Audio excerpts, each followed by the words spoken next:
Nuestro invitado de hoy nació el 12 de diciembre de 1970. Es abogado y licenciado en Relaciones Industriales. Entró al sindicalismo y a la política como operador del Metro de Caracas. Y ahora forma parte del grupo de venezolanos designados por el presidente Nicolás Maduro Moros para representar a la República Bolivariana de Venezuela, es decir, a su gobierno en los diálogos de México. Francisco Alejandro Torrealba Ojeda, bienvenido, hermano. Muchas gracias, Ernesto, un placer estar aquí contigo. Bueno, un desafío entrevistarte porque tus amigos dicen que eres una metralleta hablando, que quizá no me dejes preguntarte. Me han pedido, por favor, que procure hablar despacio, aunque yo intento siempre que mi dicción sea lo más cercana a la perfección posible. ¿Hiciste curso de locución? No, nunca, pero he ejercido como locutor empírico. Mira, ¿y de dónde salió esa expresión tuya cuando saludas a la gente que le dices saludos, camarada, compatriota, antiimperialista, bolivariano y profundamente chavista? No, bueno, en principio déjame decirte que quien saludaba así, o siempre saludó así, a mí por lo menos siempre me saludaba como compatriota bolivariano, es nuestro querido compatriota bolivariano, trabajador, presidente y comandante en jefe Nicolás Maduro Moros. De ahí yo me tomé el compatriota bolivariano y ahora a cada quien, digamos que lo adecuo para que pueda llevar además alguno que otro título adicional al de compatriota bolivariano. ¿Y qué buscas tú cuando identificas a un interlocutor diciéndole todas esas cosas? Sobre todo entrar en confianza y en proximidad, saber que estamos entre iguales, que estamos entre hermanos y que podemos mantener siempre un trato fraterno. Eso me permite entrar de lleno, digamos, en el contacto afectivo con la persona que estoy saludando, sea quien sea, ¿no? Ok, sea quien sea. Tú formas parte de la comisión de la representación de la delegación oficial del gobierno de la República Bolivariana de Venezuela en los diálogos de México. Así es. Junto con Jorge Rodríguez y otros 8 integrantes. Jorge Rodríguez es el plenipotenciario jefe de la delegación. Exacto. Y tú formas parte de ese equipo junto a otros 3 hombres y 4 mujeres, ¿no? Sí, somos 9 en total. Cuando te sientas frente a tu contraparte opositora, ¿también le dices así? Compatriota bolivariano. No siempre. Sabes tú que en principio, atendiendo específicamente a lo que significa la palabra compatriota, hay gente que no comparte nuestra patria. Y lo digo literalmente, no viven aquí. No solo que no la quieren, sino que no viven aquí. Entonces a esos no les cabe el calificativo de compatriota. Y lo de bolivariano, yo pienso que nadie en su sano juicio, nacido o incluso no nacido en la República Bolivariana de Venezuela, pero particularmente los que nacimos en esta tierra amada, no ser bolivariano es como una cuestión absolutamente antilógica, digamos. No puedo entender que alguien, contra natura, no puedo entender que alguien no sea bolivariano siendo venezolano. Ajá, ¿y cómo le dices tú a tus compatriotas de oposición? No, a los compatriotas de oposición le digo, compatriotas bolivarianos, colegas parlamentarios, por ejemplo, si estamos en el Parlamento. Pero luego, dependiendo, si yo, por ejemplo, le digo a un compatriota que es opositor, que es coordinador de coordinadores, le digo yo del Grupo de Boston, le digo compatriota bolivariano, colega bostoniano. En el Grupo de Boston tú sabes que es un espacio de diálogo y de intercambio con la oposición muy bajo perfil, pero que existe y ha existido desde hace muchísimos años. El presidente Maduro perteneció a ese grupo parlamentario. El presidente Maduro fue fundador del Grupo de Boston. Nosotros ahora hemos tomado sus banderas y continuamos allí haciendo el trabajo de larga paciencia y de mucho diálogo, de mucho entendimiento, respeto, tolerancia, buscando siempre la reconciliación nacional, que es el norte que nos mueve y la orden que nos ha dado nuestro presidente Nicolás Maduro Moros. Quisiera, pero no puedo, hurgar demasiado en los diálogos de México para no poner en riesgo. Hemos prometido ser expertos en México. Exacto, y no me corresponde a mí, digamos, escarbar demasiado, pero ¿qué nos puedes contar? ¿Cómo es ese clima ahí en México? ¿Cómo se relacionan entre ustedes? ¿Cómo los llamas? ¿Cómo los saludas? Fíjate, yo creo que hemos tenido un clima de cordialidad, a pesar de algunos aspectos que han tenido que ser un poco duros en términos comunicativos, digamos, hemos tenido que decir cosas que eventualmente a ellos les resultan un poco altisonantes y viceversa, también hemos tenido que escuchar cosas que a nosotros nos parece que no son.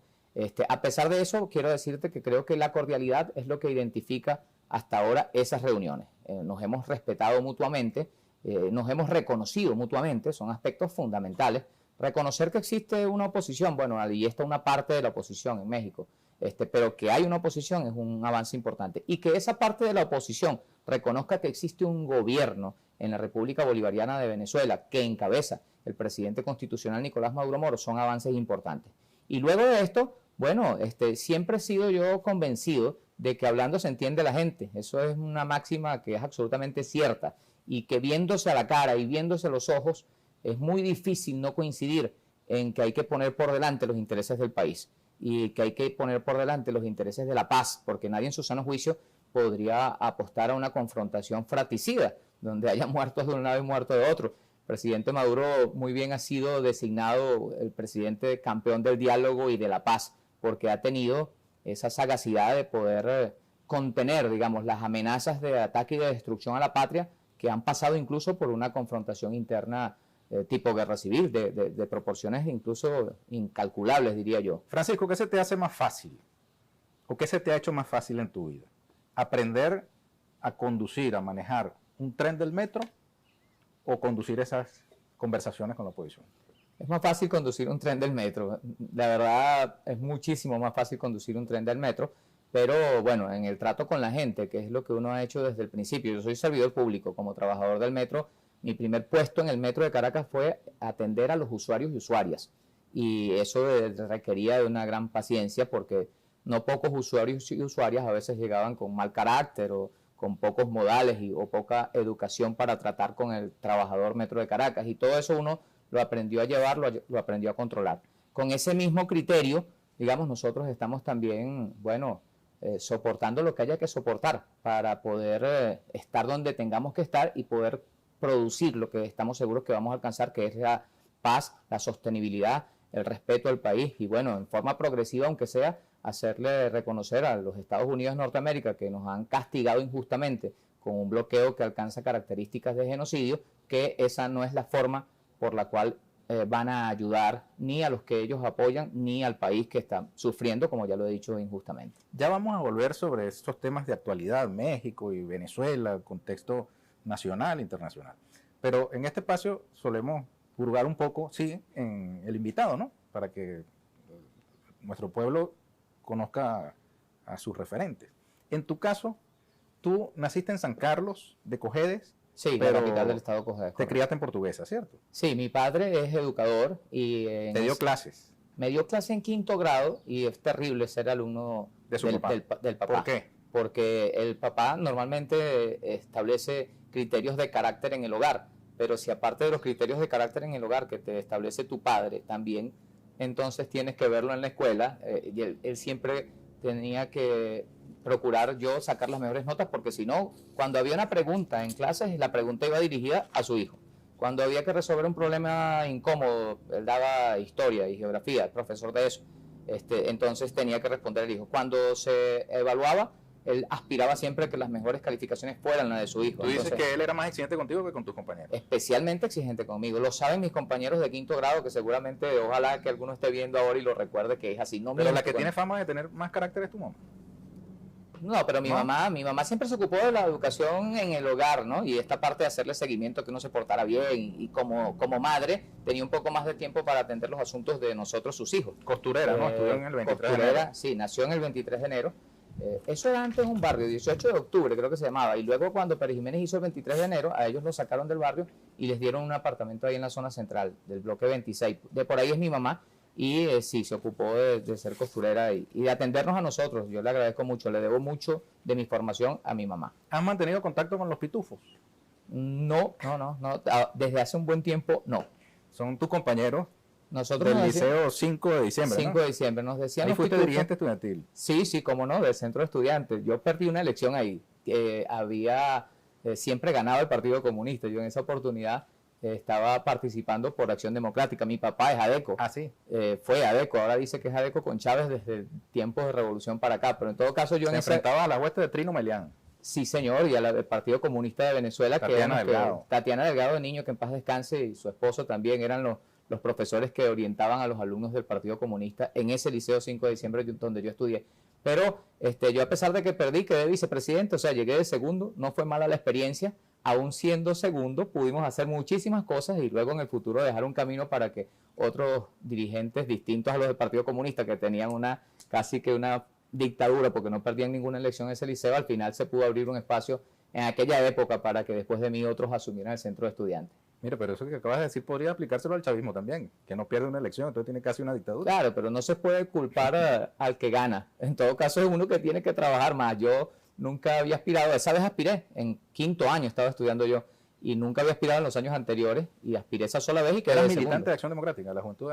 Estaba en la Juventud de por mi papá, que era de Acción Democrática, sindicalista vinculado al sector de la educación de Acción ¿Y Democrática. cuándo te hiciste chavista?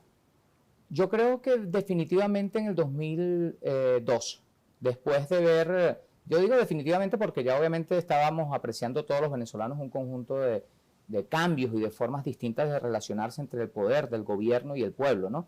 Y de atención a un conjunto de deudas acumuladas sociales con las cuales se encontró la revolución cuando ganó el comandante Chávez.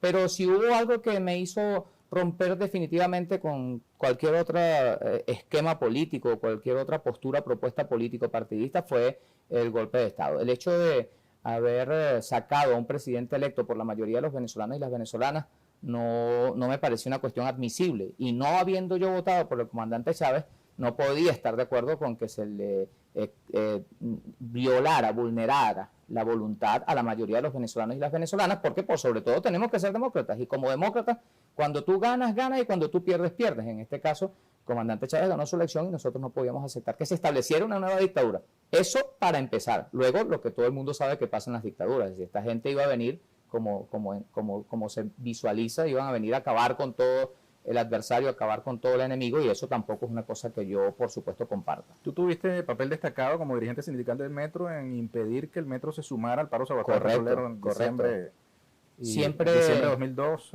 enero, febrero de 2003, ¿no? Sí, siempre dijimos que nosotros no nos íbamos a prestar para vulnerar la voluntad de la mayoría de los venezolanos y las venezolanas que votaron por el comandante Chávez. De manera que, y nosotros siempre mantuvimos, por cierto, hay abundantes constancias videofílmicas de que siempre mantuvimos con el comandante Chávez un trato muy respetuoso y muy afable, diría yo, aunque yo no era de la tendencia chavista. Las 2 o 3 veces antes de ser chavista o antes del golpe de Estado que yo pude conversar con el comandante Chávez, siempre fueron conversaciones muy amenas. Y era evidente. ¿Te encontraste con Chávez? ¿Cómo fue eso? Como dirigente sindical. Sí, claro. Sin ser chavista. Sí, claro, porque el presidente. Tú eras dirigente del metro. Presidente del sindicato. Presidente del sindicato. Presidente del sindicato. ¿Sintrameca era? Sindicato de Trabajadores Metro de Caracas, Sintrameca, correcto, así se llama. Y el presidente Chávez de alguna manera pudo darse cuenta cómo había un sector de los trabajadores que aún no estando, digamos, con él, con su partido político, el MBR para ese entonces, sí estaba del lado de la Constitución y del respeto a la voluntad de las mayorías y no estaba apoyando ese atajo y esa salida reñida con la Constitución, que era el golpe de Estado. Y había un coto de la causa R, ¿no? A través de Fidel de la Rosa. Sí, no, además déjame decirte, siempre estuvo, después de los ADECOS, hubo un periodo en que mandó la causa R a través de Fidel de la Rosa, pero yo en ese entonces estaba muy de la mano, andábamos construyendo una central nueva, porque estábamos divorciados de la CTV, no queríamos a la CTV, y andaba con Ramón Machuca, que también era de la causa R, que también tenía mucho cariño y mucho afecto por el comandante Chávez, y el comandante Chávez por él, porque Machuca, tú sabes, era un dirigente decidor. Entre nosotros y con otros tantos más de distintos sectores, pues armamos un frente de lucha contra el sindicalerismo adecocopellano de la CTV, y de ahí nos fuimos, y al final, bueno, llegamos hasta los días de hoy, que estamos en la Central Bolivariana Socialista de Trabajadores de la Ciudad del Campo y la Pesca. Mira, Francisco, eso de los pitufos, como les decían ustedes, te impidió cumplir un sueño personal, entiendo, que era entrar en la Guardia Nacional a través de la entonces FOFAC.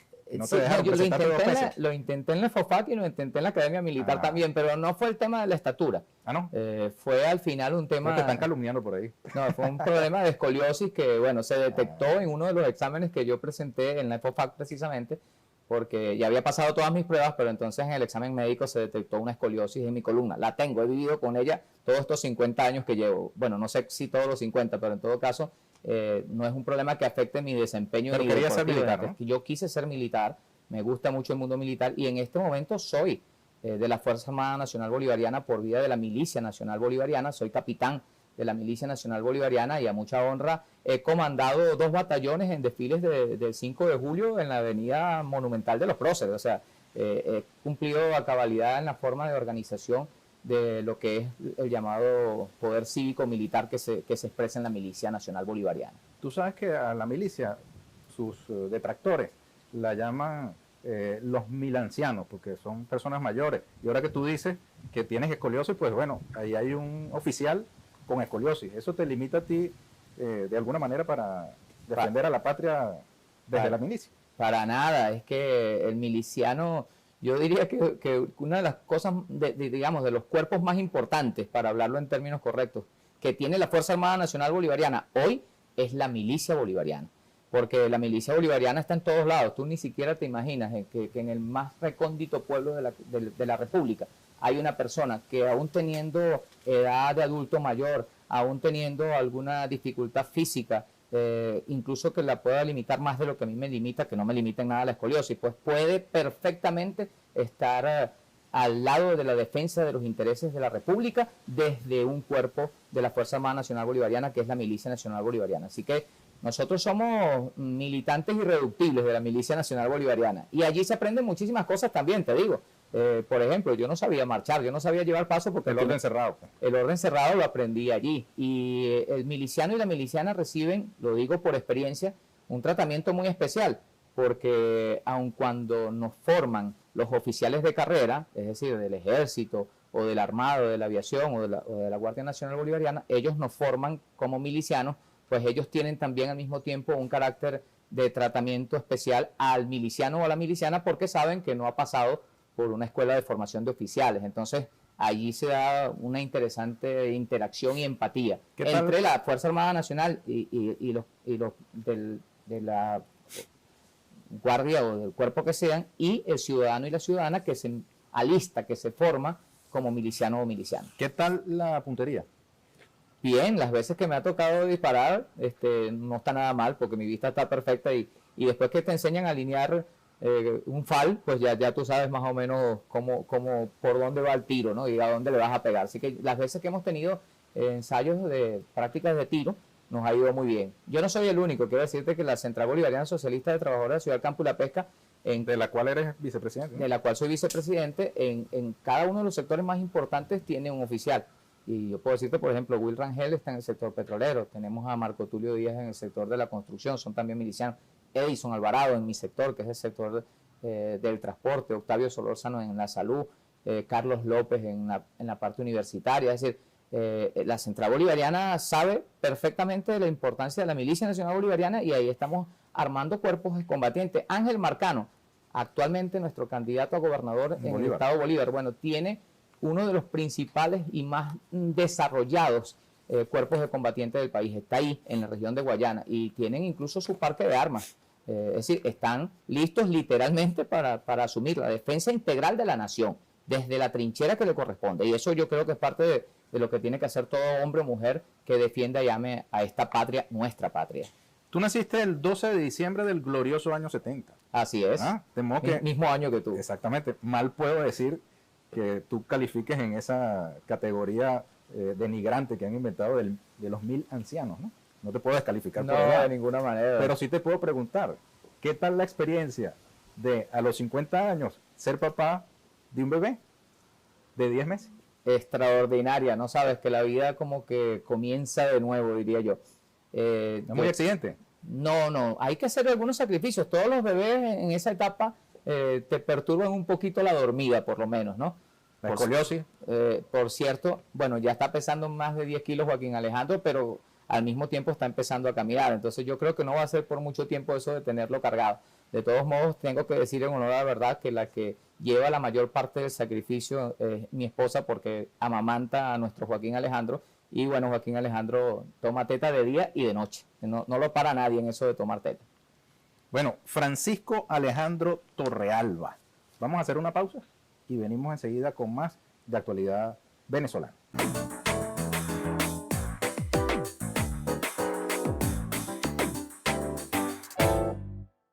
Francisco Alejandro Torrealba Ojeda. Ya vamos a hablar de actualidad, pero ¿qué es eso del pádel que tanto te apasiona? ¿Del pádel? El pádel es un deporte, yo digo que es un tenis, una especie de tenis para viejos, porque se juega como en el área individual de tenis, de single de tenis, pero tiene unas paredes detrás, una C o una U, depende cómo se vea. En todo caso, cuando te pasa la pelota, no tienes que preocuparte porque ella va a rebotar contra la pared y va a regresar hacia ti. Entonces ahí desarrollas un Como un poquito... frontón. Como un frontón, sí, como un squash, algo así, pero es muy divertido. Es el segundo deporte, por cierto, hoy en día en España, por ejemplo, después del fútbol está el pádel y está creciendo en todas partes del mundo y bueno, ya aquí en Venezuela hay bastante gente jugándolo. ¿Dónde eres mejor y dónde peor? ¿En el pádel o en el dominó? Yo creo que soy peor en el dominó, pero también hago esfuerzos allí, sobre todo cuando juego con mi papá. Bueno, aparte de los esfuerzos, como tenemos muchos años jugando juntos, jugamos como nunca y perdemos como siempre, pero ya nos conocemos. ¿Cómo describirías a este día, verdad? 12 de septiembre está saliendo al aire esta entrevista. A este día, ¿cómo describirías la partida que lleva Nicolás Maduro frente a su contraparte en México? Yo la describiría como extraordinariamente favorable. O sea, la contraparte que le ha tocado al presidente Maduro, le han tocado varias contrapartes, ¿no? Lo primero que yo diría. Pero entre esas varias contrapartes que le ha tocado, hay una que ha sido muy nefasta, muy dañina. Y él ha tenido la sapiencia para conducir toda esta dificultad y toda esta complejidad con una, primero, claridad política total y segundo, una gran paciencia, diría yo, ¿no? Porque de no ser por su paciencia y por su claridad política, yo sin duda creo que es uno de los más aventajados alumnos del comandante Chávez. Lo sabe ya la historia, ya se puede concluir así en la historia. Si de no haber sido por eso, nosotros habríamos podido estar en confrontaciones civiles, una confrontación civil desde hace bastante rato. Él ha tenido la capacidad de llevar incluso a los más radicales, a los peores enemigos de la patria, al punto de sentarse en una mesa. Y eso tiene un gran mérito, porque al mismo tiempo está permitiendo que se dé la oportunidad de que ellos reconozcan los errores en que han incurrido. Nosotros, por supuesto, nunca hemos tenido tampoco complejo en decir nos hemos equivocado aquí o allá.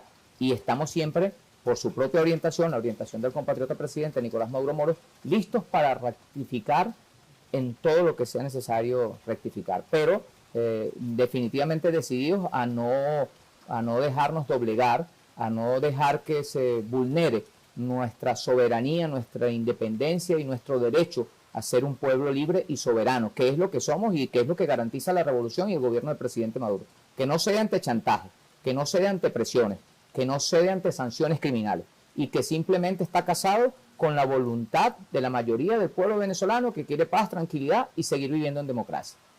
Francisco, en la mesa de negociación, la contraparte se refiere a la parte oficial, a la delegación del gobierno, como el gobierno, como la dictadura, como el régimen.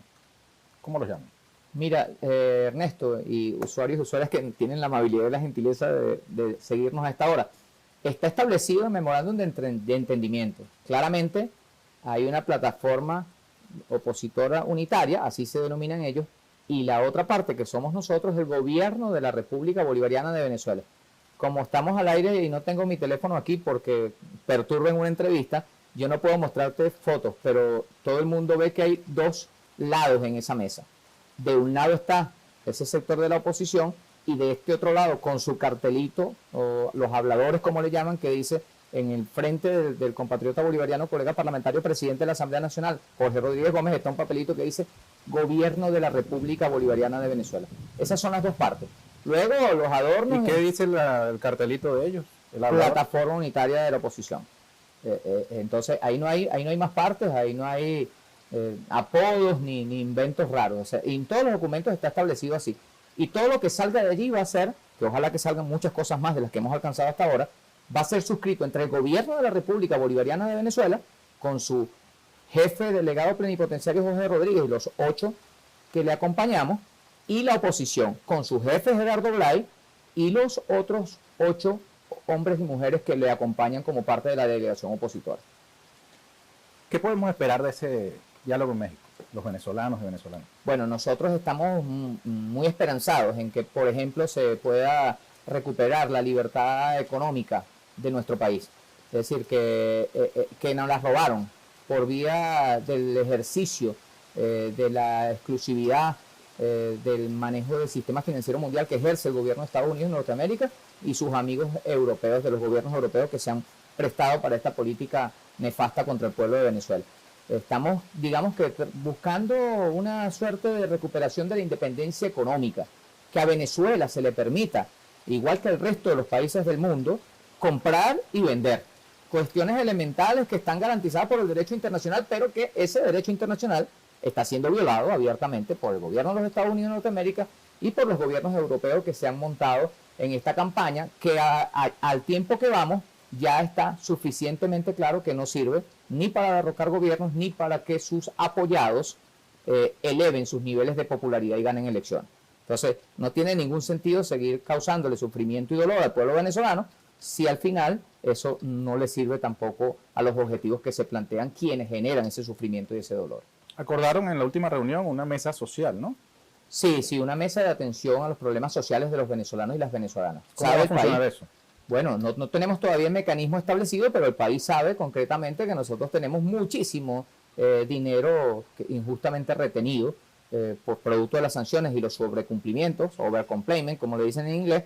El oro nuestro, por ejemplo, nos los tienen retenido injustamente en el Reino Unido, en Inglaterra. En Portugal nos tienen más de $1.000 millones, no sé exactamente la cifra, pero deben ser como 1.700 en un banco que también es de los venezolanos y las venezolanas. Y en Estados Unidos muchísima cantidad más. El Fondo Monetario Internacional también, por cierto, había establecido unos derechos especiales y en esos derechos especiales también deberían venir para el gobierno. Bueno, todos estos... son fondos no reembolsables, ¿no? Sí, no reembolsables. Los del Fondo Monetario Internacional son no reembolsables. Pero es que hay cuentas. ¿No es medio sospechoso ese Fondo Monetario con esa generosidad que no da puntada sin dedal? Mira, yo siempre participé como sindicalista y participo todavía en campañas en contra del Fondo Monetario Internacional. Como sindicalista y como trabajador sé que las ideas del Fondo Monetario Internacional aquí se expresaron, nosotros las vivimos, nosotros que tenemos 50 años. Nosotros vimos cómo se produjo la desalarización del salario, por ejemplo, cómo se robaron las prestaciones sociales. Todo eso era una recetica escrita por el Fondo Monetario Internacional y el Banco Mundial. Ahora, que aparezcan con esta generosidad sin duda genera cierta suspicacia, pero de cualquier manera son recursos que le pertenecen a la República y que la República los necesita para atender, por ejemplo, problemas de salud. Es muy criminal, y esto está escrito así como una gran desgracia, que la oposición venezolana le haya impedido al gobierno, por ejemplo, pagar operaciones de trasplantes para niños que hoy, desgraciadamente, se me eriza la piel al decir esto, pero han muerto injustamente, han pagado injustamente un precio que no le correspondía. Y ahora nuestra aspiración es que esa oposición pueda comenzar un proceso de enmendar esos errores en los cuales se ha incurrido, porque no le han hecho daño al chavista Francisco Torrealba o al que respalda el gobierno del presidente Maduro, Francisco Torrealba, o Villegas, o al propio presidente Nicolás Maduro Moro. No, le han hecho daño a gente inocente, incluso a gente que en algunos casos pudo haber estado respaldando sus políticas, pero que hoy definitivamente toman distancia porque nadie va a seguir a alguien que quiere causarle daño a todo el país injustamente como se lo ha causado este sector de la oposición. Después del último encuentro en México ha habido algunos movimientos en el tablero internacional. Colombia anunció una acción sobre monómeros. Sí. Los Estados Unidos también tiene el caso del señor Saab, Alex Saab, que está insistiendo en su extradición. Ha habido decisiones en el país llamado Cabo Verde. Hubo necesidad de parte de la Cancillería rusa de desmentir unas supuestas condicionamientos del gobierno ruso vinculado con este último caso a la prosecución del diálogo en torno a Venezuela. ¿Cómo tú evalúas ese escenario? Está muy claro. ¿Qué afectación podría tener en el desarrollo de las conversaciones futuras? Bueno, mira, frente a la posibilidad de que los venezolanos y las venezolanas en esa mesa o en cualquiera de las otras mesas y de las otras conversaciones y diálogos que se sostienen, nos pongamos de acuerdo, los enemigos de Venezuela actúan, reaccionan de inmediato. Colombia y el presidente Duque son enemigos de Venezuela y están robándose una empresa que es patrimonio de todos los venezolanos y las venezolanas. ¿Por qué actúan en este momento? Porque si se da un acuerdo para que el gobierno venezolano nombre y valide una junta directiva de esa empresa y recupere el control, lo cual por cierto lo van a agradecer los propios trabajadores de Monómero, que están muy preocupados porque en el periodo del gobierno de la ficción que estuvo allí, la destruyó literalmente. Y a los trabajadores estaban muy preocupados porque iban a perder su fuente de empleo. Pero ahora, ¿quién se preocupa? El gobierno colombiano. Porque si surge algún acuerdo que pueda permitir que la República tome legítima posesión de esa propiedad que le pertenece, entonces ellos pierden el chance de cogérsela, de robársela. Lo mismo ocurre en países como Estados Unidos y Norteamérica, donde también tenemos muchos fondos congelados y que están listos simplemente para que ellos se los apropien indebidamente, si se los roben, dicho en términos coloquiales y criollos. Entonces, si hay diálogo y hay posibilidad de ponerse de acuerdo, que siempre las hubo y que ahora parecen aproximarse un poquito discretamente, digamos, no podemos ser ingenuos, nosotros no, el problema es tan grave que no lo vamos a poder resolver en 2 sentadas, 3 sentadas, 4 sentadas. Aquí vamos a tener que hablar un buen rato para ponernos de acuerdo todos y recomponer todo, nuestra relación con la oposición, entre la revolución y la oposición. Y mientras esto ocurre, pues surgen los ataques de Estados Unidos con medidas como esta, bueno, el ex embajador de Estados Unidos también diciendo lo que dice, y el gobierno colombiano haciendo lo que hace. Y nosotros aquí, Ernesto, para decírtelo muy clarito, tenemos que seguir empecinados en continuar con el diálogo, en ponernos de acuerdo. Eso es absolutamente posible. Y yo aspiro, más temprano que tarde, que nosotros podamos alcanzar ese objetivo. Es la tarea que nos ha encomendado el presidente Nicolás Maduro Moros y nosotros la estamos cumpliendo. Con una exhibición de paciencia admirable, te diría yo, de parte de nuestro jefe de delegación, Jorge Rodríguez Gómez. Yo se lo he reconocido públicamente por las redes sociales, porque es que si no tienes la paciencia, yo diría que incluso ha sido muy favorable su profesión, la de psiquiatra, porque hay que ser también hasta un poco psiquiatra para poder entender cómo se puede reordenar el cerebro, las mentes o los pensamientos de esta gente que lo único que le ha hecho es daño al país. Mira, y los cerebros, las mentes, los pensamientos de los trabajadores, en un momento en que la capacidad adquisitiva del salario está muy disminuida. Sí. Tú mismo acabas de mencionar el ejemplo del paquetazo de los años 90. Correcto. Hoy, ¿qué le dices tú a tus dirigentes sindicales de la Central Bolivariana Socialista de Trabajadores de Venezuela y de la Federación Bolivariana de Trabajadores del Transporte? Bueno, quiero decirte que nosotros, bueno, el gobierno del presidente Nicolás Maduro Moros ya está implementando un conjunto de medidas, ¿no? Las medidas no son nuevas, por cierto. Si el gobierno venezolano, si el gobierno de la República Bolivariana de Venezuela, que preside el presidente constitucional Nicolás Maduro Moros, no tuviera la claridad de privilegiar la atención social del pueblo venezolano, nosotros no tendríamos trabajo que valiera la pena. En este ataque, voy a tratar de decirlo de forma pausada, en este ataque contra la República, uno de los objetivos centrales del ataque desde el exterior contra la República han sido los trabajadores y las trabajadoras. Y han intentado pulverizar el concepto del valor del trabajo. Fíjate que lo que han tratado de hacer es que la gente llegue a la conclusión de que trabajar no tiene sentido y no vale la pena. Gracias a Dios y a Chávez, que políticamente nos hizo crecer enormemente, la claridad del pueblo venezolano en términos políticos ha servido para impedir que destruyan el valor del trabajo como bien y como riqueza de una sociedad y de un Estado y de un país. En este caso, nuestros compañeros y compañeras siguen trabajando porque saben, entre otras cosas, que el que está sentado en la silla de Miraflores no es un delegado del Fondo Monetario Internacional, ni es tampoco un satélite del gobierno de los Estados Unidos de Norteamérica o de cualquier otro imperio, sino que es un trabajador. Y como trabajador, lo sabemos nosotros, que somos sus compañeros trabajadores y trabajadoras, el presidente Nicolás Maduro Moros no va a cesar en su empeño de hacer todo cuanto sea necesario para, en la medida de lo posible, iniciar de nuevo lo que hizo el comandante Chávez cuando comenzó su gobierno, que es la recuperación progresiva del poder adquisitivo del salario y del valor del trabajo, que lo hemos mantenido a fuerza de conciencia política nada más, pero que por los ataques que ha sufrido nuestra economía, bueno, podría haberse perdido.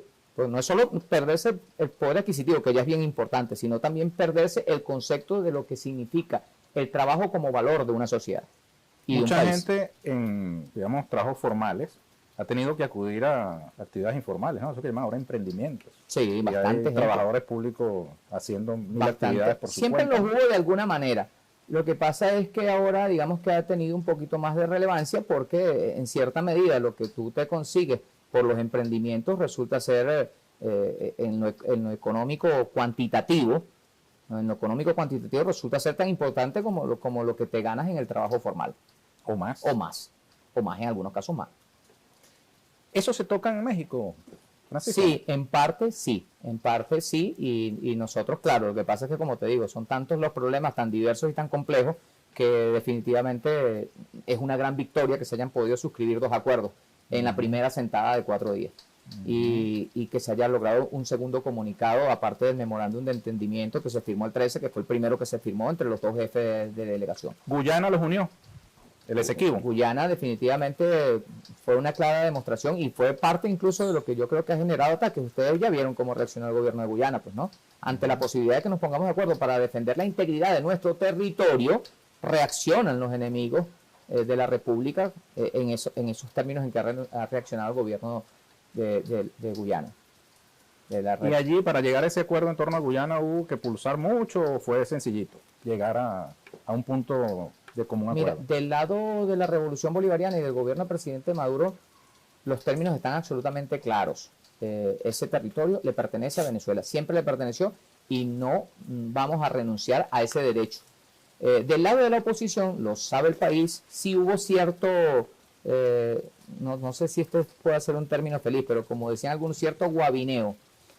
Porque en algún momento del lado de la oposición, cierta embajadora de ficción dijo en el Reino Unido que a cambio del apoyo a la ficción que se inventaron para saquear el país como lo han saqueado, ellos estarían en posibilidad de considerar algún cambio de postura en la reclamación de Venezuela respecto a la propiedad legítima que tenemos del territorio de la Guayana Esequiba.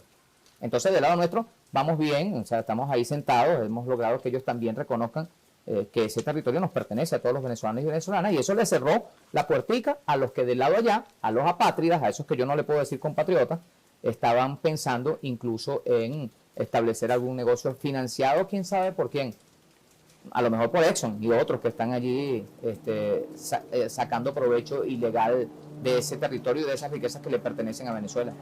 ¿Cuándo hay nuevas conversaciones, Francisco? Estaremos viajando, Dios mediante, el 23 de este mismo mes. Y yo creo que las conversaciones se retoman el 24, es decir, las dos delegaciones van a estar procurando amanecer el día 24 de este mes en Ciudad de México nuevamente. Ciudad de México, que por cierto quiero aprovechar para decir, merece todo nuestro reconocimiento y nuestro agradecimiento, así lo ha expresado el presidente Nicolás Maduro Moros, a su homólogo Andrés Manuel López Obrador, nuestro jefe de delegación ha agradecido la participación y la facilitación y toda la ayuda que ha prestado el canciller Marcelo Ebrard y todo el gobierno de los Estados Unidos mexicanos han ayudado muchísimo, han tenido una gran amabilidad con nosotros y nos han atendido muy bien. También, por supuesto, el Reino de Noruega, que también tiene que tener la misma paciencia de sentarse y de escuchar cosas que dicen de un lado y cosas que dicen de otro. Bueno, el acompañamiento de la Federación Rusa, propuesta por nosotros, el acompañamiento de los Países Bajos, propuesto por la delegación de la oposición que está sentada en esa mesa. Todos estos son actores que nosotros tenemos que agradecer porque están de alguna manera haciendo lo correcto, que es permitiéndonos, posibilitándonos, sentarnos y ponernos de acuerdo. Mira, y fuera de los encuentros formales, ¿hay encuentros informales entre ustedes cuando coinciden allá en México? Eventualmente en los breaks, entre una y otra reunión, pero si te refieres a encuentros informales distendidos, como podría imaginarse y como podrían darse eventualmente, no han ocurrido todavía porque nuestra delegación no está hospedada en el mismo lugar donde ellos están hospedados, así que trabajamos todo el día hasta la noche y durante ese periodo de tiempo, en algunas pausas, eventualmente sí hay saludos, intercambios cordiales, como te he dicho, con representantes de la otra delegación. Yo tenía, por cierto, un tiempazo que no veía a Gerardo Blay, ahí lo saludé, además a los otros también, a Mariela Magallanes. Compañeros en la Cámara de Diputados en algún momento, ¿no? En la Asamblea Nacional, ¿no? Gerardo estuvo 2005, 2010 más o menos, cuando estaba el presidente también como diputado. Pero yo llegué en el 2006, ya Gerardo no era diputado. Sí eran algunos como Mariela Magallanes en el periodo anterior, Enríquez de Copey, que ya está formando parte de la mesa de diálogo, que estuvo 2 años encerrado en la embajada de Chile, en la residencia del embajador de Chile, sin que nadie lo estuviera buscando. Salió, sacó su pasaporte, fue para México, está en México, chéverísimo, está participando. Roberto, yo lo conozco. Guevara, Mariela Magallanes, te decía que tenía rato que no lo veía, ellos todos fueron diputados, Luis Emilio Rondón, Luis Aquiles Moreno, que también está allí sentado. Con todos ellos hemos hablado, la señora doctora Niken, una abogada que también forma parte de ellos, que por cierto está compartiendo conmigo una comisión de las que se designaron, que tiene que ver con la participación de los sectores políticos y sociales que no están sentados en México. Si queremos abrir. Entre ellos está la Alianza Democrática, lo que llaman la mesita, la oposición que participa de la Asamblea Nacional. Nosotros defendemos, por orientaciones del presidente Maduro, la idea de que en el diálogo tienen que participar todos los sectores opositores, que no debe ser excluyente. Pero ellos no quieren. Ellos no quieren, pero bueno, nosotros le hemos dicho ya, yo compartí con la abogada Niken, que la nombraron ahí como contraparte mía por parte de la oposición, el hecho de que nosotros no íbamos a hacer un diálogo selectivo y excluyente, sino un diálogo inclusivo, amplio, abierto. Y bueno, vamos a pedirle a Naciones Unidas a ver qué mecanismo puede ofrecer para facilitar esta amplia participación que queremos en el marco de este diálogo, y que surjan ideas, que surjan propuestas, que surjan iniciativas que luego pueda conocer en pleno la Mesa de México, que se reúne, como te he dicho, el próximo 24 de este mes. Vamos a hacer la última pausa del programa y venimos enseguida con Francisco Alejandro Torrealba Ojeda.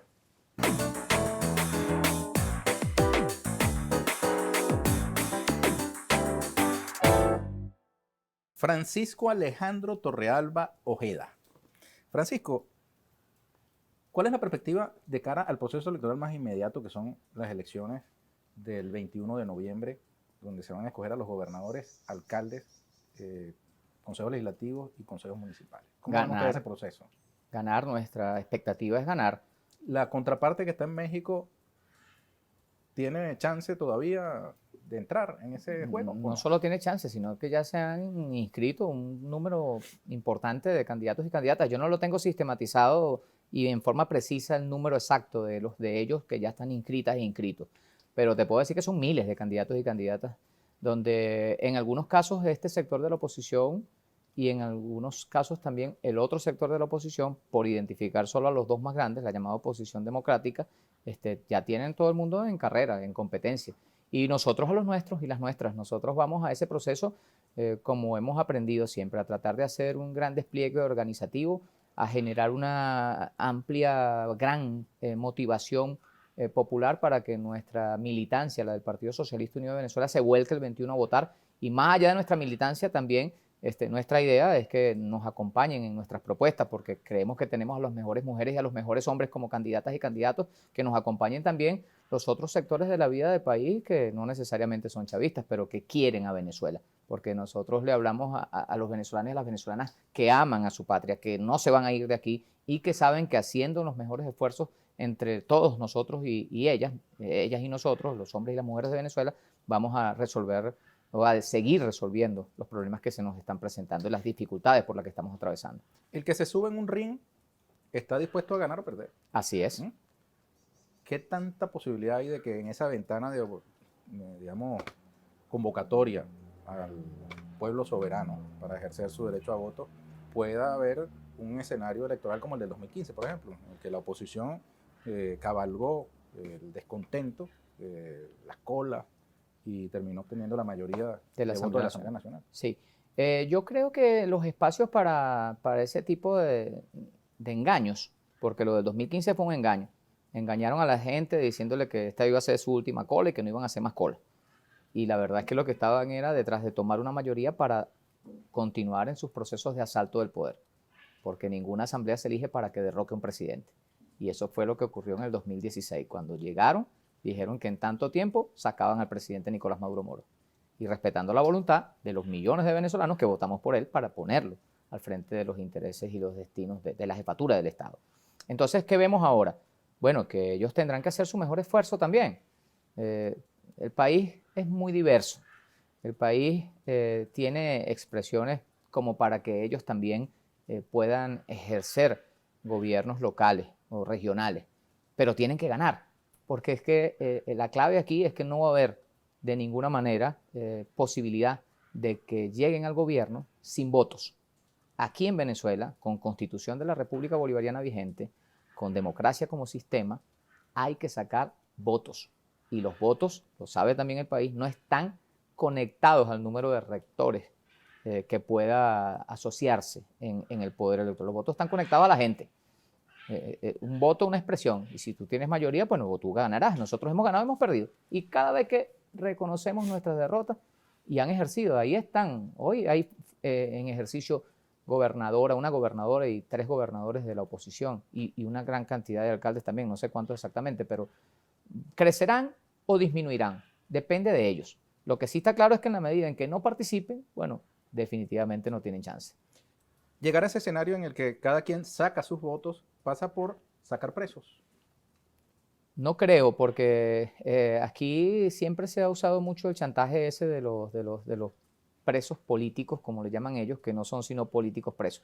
O sea, lo hemos explicado de mil maneras. En cualquier lugar del planeta Tierra, un ciudadano, así sea dirigente del partido más importante del país que sea, si se monta a organizar un magnicidio, por ejemplo, va a terminar preso.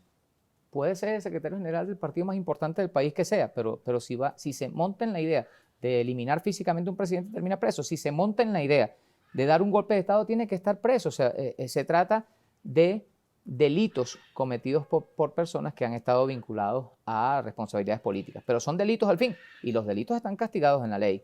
Y claro, siempre existe, digamos que la posibilidad, dentro de los procesos de construcción de acuerdos y dentro de la extraordinaria y magnánima voluntad que siempre ha demostrado nuestro querido compatriota bolivariano, trabajador presidente y comandante en jefe, Nicolás Maduro Moro, siempre existe la posibilidad de eliminar cualquier excusa o pretexto que ellos puedan tener para no entrar en el camino democrático, para no quedarse dentro de las reglas que establece la Constitución. Fue una sorpresa la aparición de Freddy Guevara en esa mesa, habida cuenta de que estaba preso por un episodio reciente, ¿no? La fiesta de Caracas, llamada así. Sí, episodio bueno, de violencia en la Cota 905 y sí, hubo estaban. información pública de que esa persona supuestamente estaba involucrada. Bueno, esas investigaciones yo entiendo que continúan. Yo no puedo decir si de forma categórica sentenciar si Guevara está involucrado o estuvo involucrado en eso o no. Ya se sabrá. De cualquier manera, si ellos querían tenerlo como representantes, una vez más te digo, se posibilitó por vía de los acuerdos políticos que él esté sentado allá en Ciudad de México. Yo mismo tuve la oportunidad de reunirme con Freddy Guevara en privado. Y así como nos reunimos en privado de forma bilateral y de forma multilateral, 1000 veces lo hemos hecho, lo seguiremos haciendo. Nosotros nunca vamos a cerrar la posibilidad de hablar con el sector que nos adversa. Y como te he dicho al principio, nosotros los respetamos a ellos y aspiramos que ellos también nos respeten a nosotros. Y sobre todo, que respeten las reglas que están establecidas. Te vimos, Francisco, con Gilbert Caro, una noche en la que se le liberó, ¿no? Y esa persona ahora se ha ido del país. Él insiste en que no hay una causa, digamos, sustentada contra él y que es un preso político. Pero hay una, digamos, percepción de que es un operador político de voluntad popular con sectores fuera de la legalidad. ¿Eso qué te mueve a comentar? Mira, yo creo que el deseo mío personal es que no estén vinculados a nada de eso. Es lo que yo desearía, en razón del respeto que le tengo como ciudadanos a estos señores que son también actores políticos al mismo tiempo. Pero si están vinculados a temas reñidos con la ley y con la Constitución, obviamente tienen que asumir sus responsabilidades. Mi deseo, en principio, es que ojalá no tengan nada que ver en eso. Y ojalá eso también, si no tiene nada que ver, ojalá pueda ser demostrado, probado, donde corresponda. De manera que salgan las absoluciones que tengan que salir y que, bueno, quien tenga aspiración, pues participe en una elección y si resulta favorecido, asuma la correspondiente posición que le otorgue los electores y las electoras. ¿Tú tienes de alguna manera relación, amistad con ese señor que te mencioné? Conozco a Gilbert, fuimos parlamentarios durante el último periodo parlamentario, varias veces intercambiamos y luego por iniciativa de diversos sectores se le planteó al presidente cuando se hizo las consideraciones de los indultos que se incorporaron y el presidente estuvo de acuerdo y resultó favorecido con esa medida. Mi aspiración era que volviera a la vida política y pública dentro de las leyes, o sea, y es lo que todavía deseo que ocurra. Pero si hay alguna investigación, pues obviamente tiene que esclarecerse previamente. Está esa negociación como en un camino minado, ¿no? Porque, digamos, concesiones excesivas en un campo pueden generar problemas en el otro y viceversa, ¿no? Sí. Es así porque así es que nos hemos encontrado con este proceso de diálogo. Es decir, por eso yo decía también al principio, es un tema diverso y complejo y que no vamos a poder, ni ingenuos que fuéramos, destrancar o resolver o acordar en términos generales en un plazo corto. Por eso el cambio en la metodología, permítame este comentario, el cambio o la incorporación en la metodología de los acuerdos tempranos, como estos dos que ya se firmaron, es un avance importante, porque vale la pena recordar que en Oslo no se tenía previsto, sino que no estaba de acuerdo en nada hasta que estuvieras de acuerdo en todo. Cosa que se mantiene, según la declaración Se inicial, mantiene, ¿no? pero se le adicionan los acuerdos tempranos. Y yo creo que eso es importante porque nosotros podemos irnos poniendo de acuerdo en cosas puntuales y irlas implementando en la medida en que vayamos avanzando. Y al final, bueno, llegar al acuerdo en todo. Para poder decir, bueno, listo, hemos pasado esta página turbulenta de la vida republicana de nuestro país de los últimos años. La historia de la humanidad está llena de episodios en los que, como dijo el presidente, hay que tragarse un sapo con tierra, ¿no? Sí. Así, palabras textuales, ¿no? En los Estados Unidos, por ejemplo, para meter preso a Al Capone hubo que, digamos, investigarlo por el tema tributario en lugar de sus crímenes comunes, ¿no? Los que había cometido. Ahora, en este caso que tú estás mencionando, es bastante difícil de entender cómo es eso de que no hemos acordado nada hasta que no esté acordado todo, pero al mismo tiempo tenemos la posibilidad de acuerdos parciales. ¿Qué Sí. pasa con los acuerdos parciales si no se puede hacer un acuerdo integral al final de toda esta historia? Bueno, lo que permiten los acuerdos parciales, que es lo que yo destaco como un avance importante metodológico en términos del diálogo que se está llevando a cabo en Ciudad de México por el auspicio del Reino de Noruega, es que las soluciones se vayan implementando ya. Es decir, ahí se mantuvo, no estamos de acuerdo en nada hasta que estemos de acuerdo en todo, pero se le adicionó, son válidos y posibles y se pueden hacer acuerdos tempranos. Entonces estamos en los acuerdos tempranos y los acuerdos tempranos para mí son la expresión concreta, inmediata de los avances del diálogo, que la gente es necesario que lo vea, que lo perciba, que lo sienta. Nuestra aspiración en lo concreto es que un acuerdo temprano pueda ser, por ejemplo, que liberen los fondos que tiene la República represados con el oro en el Reino Unido, o con Novo Banco en Portugal, o en Bank of America en Estados Unidos de Norteamérica, y así como eso, bueno, que se nos permita también regresar a la independencia económica de poder vender y comprar medicinas, alimentos, vender nuestro petróleo, nuestros minerales que aquí producimos, o nuestros productos, café, ron, lo que se produzca en la República Bolivariana de Venezuela, que ahora no se puede hacer, porque aunque usted no tenga nada que ver con el gobierno venezolano, las entidades financieras que monopólicamente controla Estados Unidos y Norteamérica, le cierran la cuenta hasta el más pintado. Usted tiene $2,000, $3,000 o 500 y se parece a alguien que está relacionado con la Revolución Bolivariana, usted también le pueden cerrar la cuenta. Entonces, esa es la parte injusta que nosotros creemos que incluso por vía de los acuerdos tempranos podemos ir destrancando y avanzando y que la gente sienta, bueno, sí hay un avance y concretamente se expresa en estos términos. Francisco Alejandro Torrealba Ojeda, dale un mensaje, por favor, a quienes nos han escuchado hasta ahora. Bueno, mi mensaje a todos nuestros compatriotas bolivarianos y bolivarianas es de optimismo, es de esperanza, es de mantener siempre presente que entre venezolanos nos vamos a poner de acuerdo y entre venezolanos y venezolanas vamos a resolver los asuntos por los cuales estamos atravesando al margen de su complejidad. Yo creo que la República Bolivariana de Venezuela tiene un futuro que ni siquiera los más terribles enemigos a los cuales nos estamos enfrentando van a poder truncar. Nosotros, para nuestros hijos, para nuestras hijas, para nuestras futuras generaciones, vamos a legar un país que está definitivamente destinado a ser una gran potencia en un mundo multicéntrico y pluripolar. Hay que trabajar para lograrlo y nosotros de nuestra parte, en el ejercicio de las responsabilidades que tenemos conferidas y en las delegaciones que por confianza nos dan para representar donde tengamos que representar al sector de la Revolución Bolivariana y al gobierno de nuestro querido presidente Nicolás Maduro Moros, haremos lo mejor que esté de nuestra parte. Iremos incluso más allá de lo posible para alcanzar el triunfo y la victoria de la paz, de la reconciliación y de establecer el diálogo como mecanismo para entendernos aquí en Venezuela y en cualquier otro lugar donde tengamos que reunirnos con quien tengamos que reunirnos. Gracias. Gracias a ti, Ernesto, por la amabilidad de invitarme. Un abrazo. Éxito. Gracias. A ustedes, amigas y amigos, muchísimas gracias también por habernos acompañado y los esperamos aquí con Ernesto Villegas, siempre con muchísimo respeto por usted. Hasta la próxima.